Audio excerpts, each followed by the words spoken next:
Мобилност и доверие са два много различни теми. Същевременно с това, през фокуса на миграцията можем да видим нещо, което с колегата ми Стефан Кръстев, с който заедно разработваме програмата за дебат на Червената къща, определяме като недоверия, даже огледални недоверия. Значи, представете си, в Западна Европа, особено в някои страни, например като Великобритания, имаше много сериозни страхове от това, че в момента, в който се отвори трудовия пазар за трудова ръка от новоприсъединените към Европейския съюз държави като България и Румъния, българите ще нахлуят и ще окупират едва ли не работния пазар в Великобритания. Това на практика доведе до възхода на крайно дясна и по-скоро антиевропейска партия, като партията за независимостта на Великобритания ЮКИП. За нас е много интересно как тези страхове от другата страна, в Западна Европа, страховете от източноевропейската миграция, от полския водопроводчик, спомняме си и този момент, се оглеждат в български условия. Заради кризата в Сирия, на практика хората, които търсят убежище, бягат от Турция и се опитват да влязат на територията на Европейския съюз през България и да потърсят убежище тук, бягайки от войната в Сирия, и не само там, се сблъскаха с много високи нива на недоверие от големи групи на българската общност. Спомняте си, имаше села, които отказваха да приемат деца на сирийски бежанци или там да се отвори паралелка или училище на деца на сирийски бежанци. И на практика се оказа, че това, което се случва в Западна Европа с страха от източноевропейската миграция, в България пък се разигра като страх, умело използвано от някои политически сили, страх от чужденците, които могат да минат граници и да потърсят убежище в България. Недоверието дойде от там, че видяхме абсолютна нужда някой да помогне на тези хора, защото ставаше въпрос за абсолютно оцеляване в един момент и тази държава не се справяше. Нямахме време да мислиме справя ли се, не се справя, просто виждахме, че не се справя. И трябваше бързо да се реагира. Аз мисля, че в много отношения неформалните групи работеха с държавата, конкретно с ДАП, и като коректив на някои от практиките, които тогава бяха възприяти в ДАП. Тоест не е имало момент, в който тези две неща не са се случвали едновременно. Едновременно се работеше с ДАП, естествено, защото ДАП е държавната агенция, която управлява центровете за бежанци. Това е държавната агенция, която би следвало да се грижи за всеки един аспект от пребиваването на хората до момента, в който те получат статут. И същевременно много от липсите, пропуските и, да кажем, недостига на ресурси и човешка сила в ДАП бяха мониторирани от неформалните организации. Някои правителствени, други чисто доброволни. Така че това също беше един вид симбиоза. Това също мисля, че неформалните организации, доброволците и ДАП свикнаха едни с други. Да, извоюваха това. Да. Моята теза е, че всъщност оттеглянето на държавата и това, че държавата оставя или институциите, държавните институции, пазарът на труда да определя при какви условия ще работят едни хора и дали те ще работят формално или неформално, дали ще имат договори, дали ще имат отношения с тази държава, всъщност създава недоверие в държавната институция по принцип. И на твоя въпрос, какво се случва с ромите в България и в Холандия, аз си помислих, след като ми го зададе, не знам какво да може да по-близо за но на ниво практика те нямат взимане, даване с държавата на нито едно от двете места. Те не са ангажирани с държавните институции.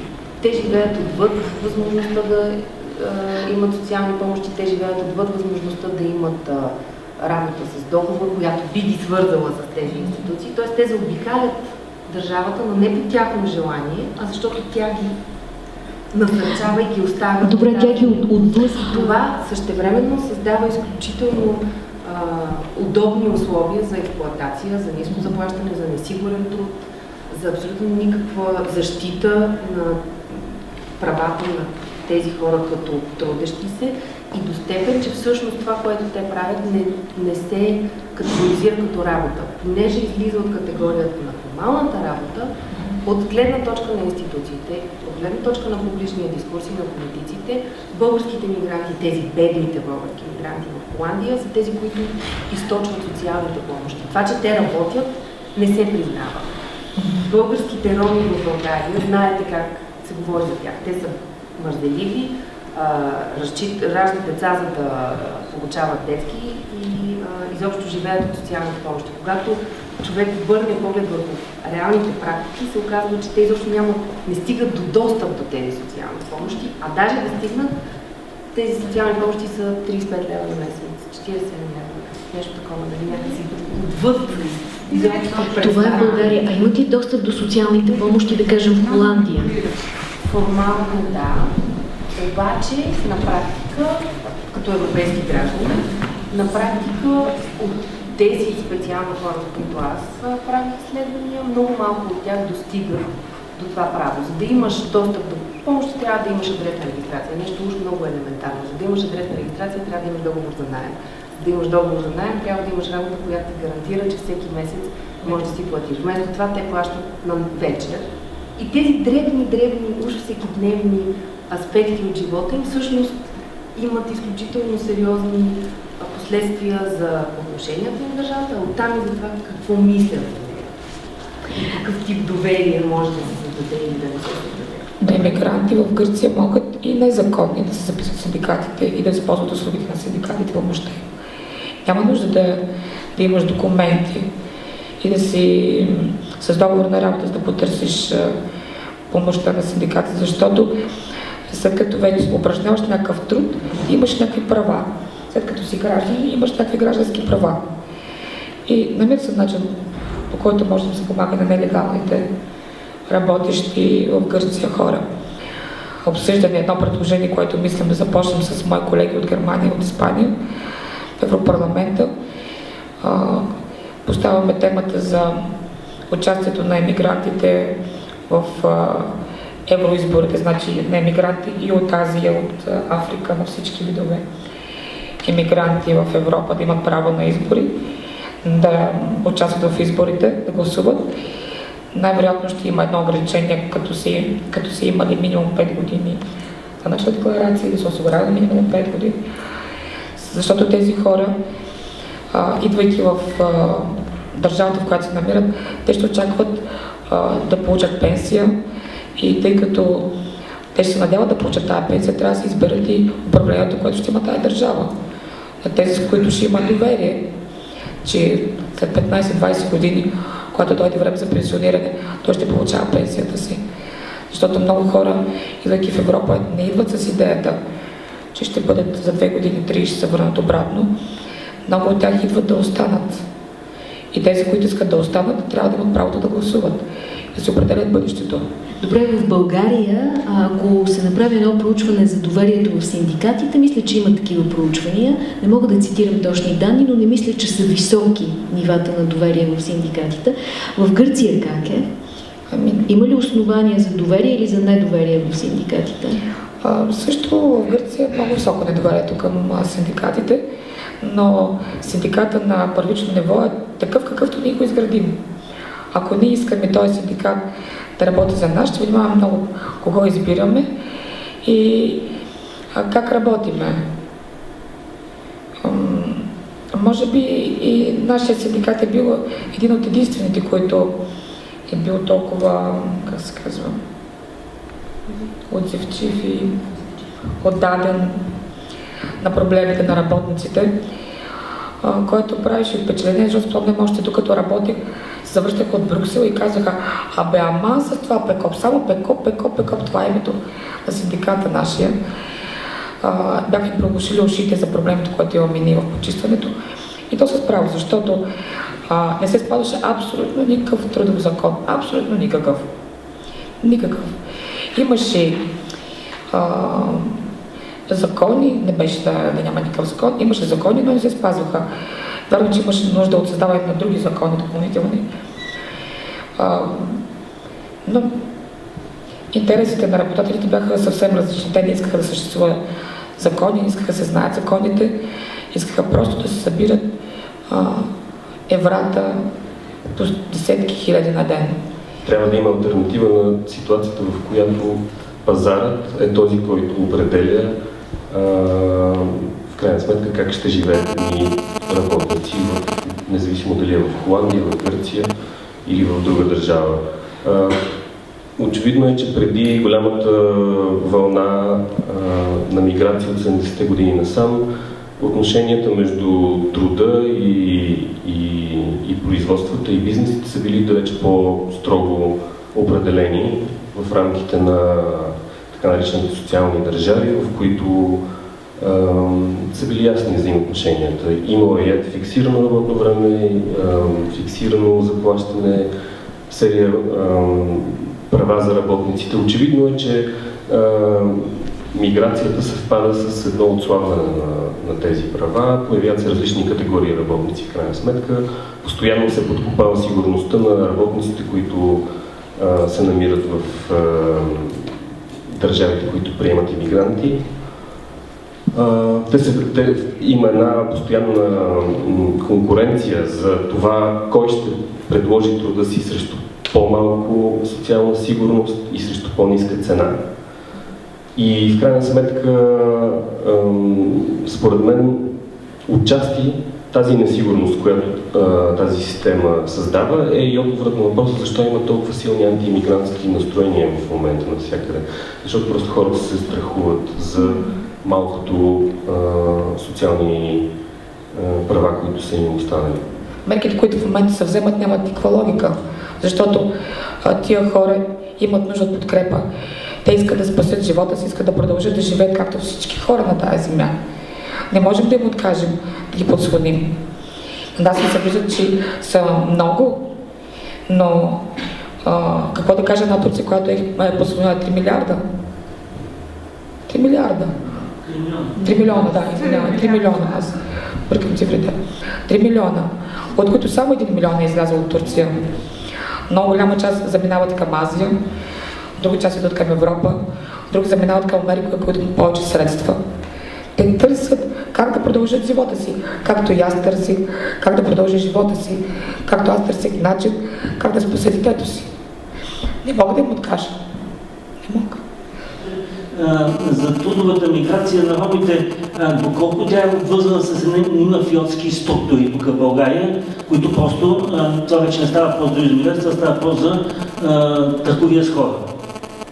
Дали става въпрос за работа или за търговия с хора в случая, с тези общности в Холандия, не само. Но ето защо те, примерно, не отиват в Кувейт, значи обединените.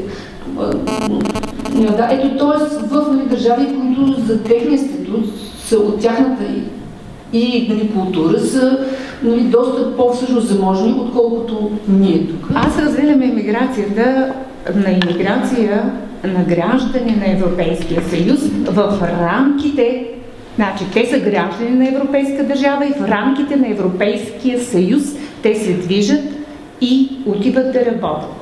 И имигранти, при това незаконни, обяснявам го това, които идват от трети страни, без документи, умишлено ги късат на границата. Ами аз съм имигрант с история от двата типа. Защото когато отидем в Гърция, България все още не беше в Европейската общност. Не беше в еврозоната. И така че беше проблем оставането ми в Гърция. Помогна ми това, че имаше организации и служби, които ме информираха, че мога да подам документи за временно установяване в тази държава, докато излекуваме детето. Направих постъпки и те бяха за 1 месец. Повече от 1 месец не можех да продължа оставането. Но за радост, точно на края на месеца излезе закон за узаконяването и така се узаконих. Причината да остана в Гърция, след като детето беше добре, че трябваше да ходя в тая болница и при лекар, който го оперирал, най-малко 2 пъти в годината да го преглежда. Години наред. Моята заплата, моите приходи на година нямаше да ми стигнат за едното пътуване и плащане на разходите за прегледа на детето. В един момент се оказа, че аз съм законна, а синът ми е незаконен. И трябваше една служба да вземе сина ми от къщи и да го върне обратно в България. Където в България, на този адрес, който е моята къща, никой не живее. Всички сме вече там. И нямаше кой да го поеме детето. И беше една огромна борба от една седмица, докато в един момент излезе от устата ми, че ама той не е добре, той е болен, той трябва да е тук непрекъснато. И на база на тази приказка поднесох други документи и узаконих и сина ми. Много са проблемите с регистрациите и много отношения има на хората към иммигрантите. Липсва човечността, липсва уважението към себе си и затова липсва уважението към другите. Времето започнаха да говорят медиите в България, че в България има 28-30 колко хиляди сирийци пристигнали. Аз започнах да се интересувам действително, защото това е една голяма цифра. И се обадих на всички възможни служби, на митницата, на полицията, на министерствата, навсякъде. Цифрата беше единствена, бяха 3400 души. Съществува в медиите голяма спекулация, затова не дайте да вярвате на всички. После ще ви кажа един пример от моя живот. Ще ви кажа един пример от моя живот. Точно като евродепутат и защото е депутат, може да се приказва, което си ще. И никой не му търси отговорност. Извинявайте, моля ви, нека да не се репликирате. Чуем отговори. На времето, когато за първи път аз се легализирах в Гърция, имаше една европейска програма, която плащаше осигуровките на всички ново легализирани граждани в Гърция за една година. Това беше помощ към работодателите, за да можем ние да започнем все пак някакъв достоен живот в тази държава. Така че политиката на Европа, политиката на света, съществуват организации световни, съществуват организации европейски, които се стараят да помогнат тия движения, миграции на хора в света, все пак да имат някакво достойно съществуване. Мисля, че ако и вие се изпаднете в това състояние, ще бъдете благодарна, че съществуват тези организации и тия опити да им се помогне. Молете се да не ви се наложи. Това е. Нямате представа колко е трудно да си иммигрант. Нямате представа колко боли се чувства, че твоята държава не те уважила, че те отхвърлила.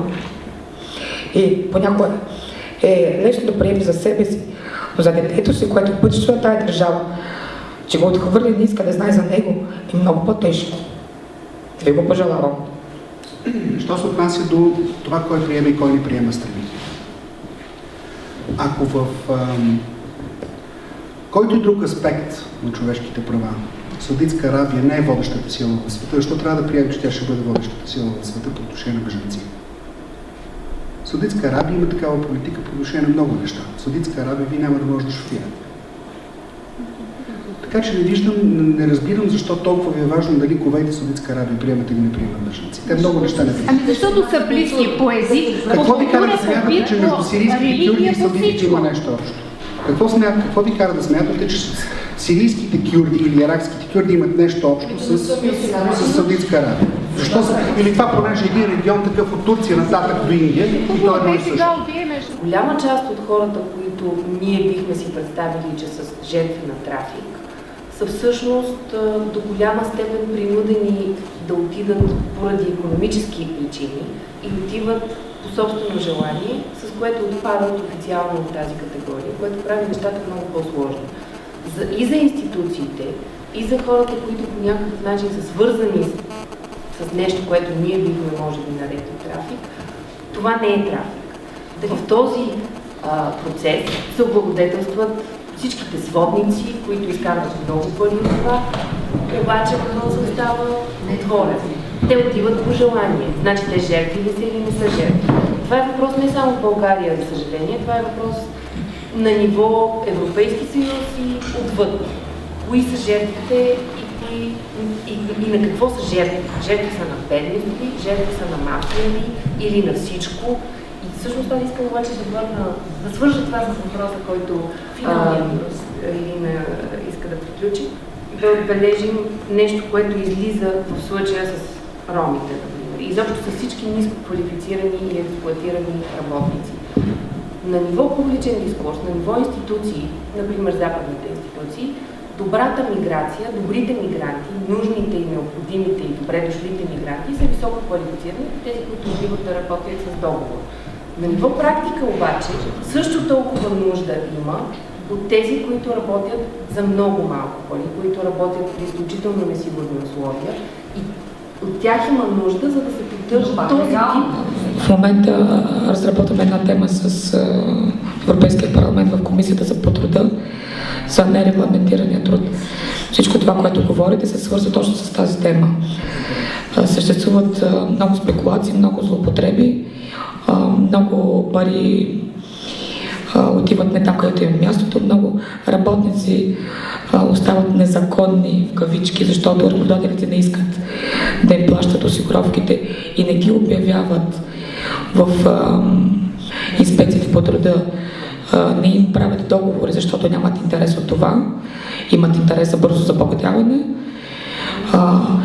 И има едно предложение също от комисията да се създаде един европейски орган за контрол на труда.